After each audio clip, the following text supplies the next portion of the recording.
I have to ask first and foremost, were there tortillas backstage and did anything get out of hand for a moment? There were tortillas, and they were all organic. Okay. And that's important.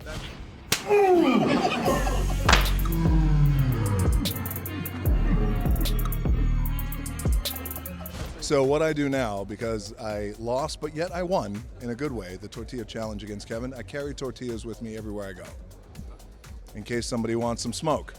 In case somebody wants some tortilla smoke. I don't want no tortilla smoke, all right? Kevin Hart, that was a dream come true for him, by the way. And by the way, we had no idea. First of all, a few things. Never heard of the tortilla challenge until that moment. Right.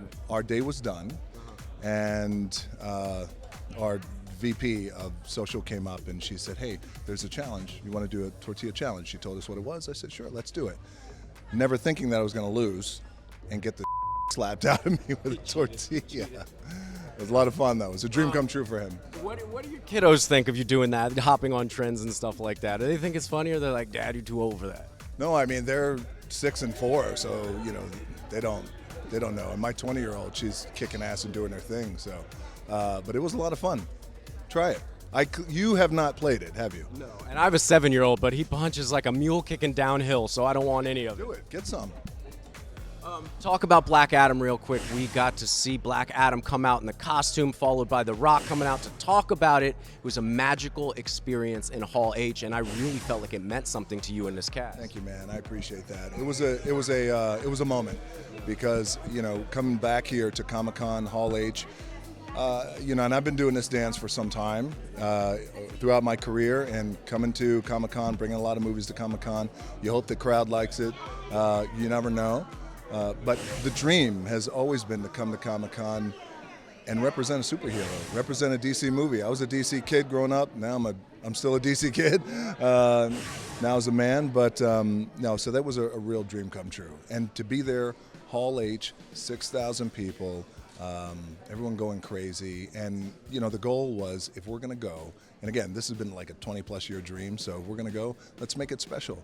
Let's really deliver something that's different and unique for the fans. And Warner Brothers in DC, when we were having our meetings with $7 Productions, they said, well, what do you think? What's different? Well, get the costume ready, because I'm going to get in that costume, and we're going to levitate. Oh my goodness. And before you walk away, best thing and worst thing about the costume? The best thing about the costume wound up being removing all the muscle pads in the costume. True story, like 2.5, 3 years ago, when the costume makers first came over to Hawaii, where I was, and they brought me this costume, and they're the best in the business, right? They make all the superhero costumes. I put it on, and it had all the muscle padding in it. And if as you know, you're in shape, you train, a lot of people out there understand, you put muscle padding over muscle, well, then your muscle goes away. And I was like, well, this is ridiculous. I've worked too hard. I've worked my butt off for this. So we removed the muscle padding out of the costume. So now it's like just a latex fit on me.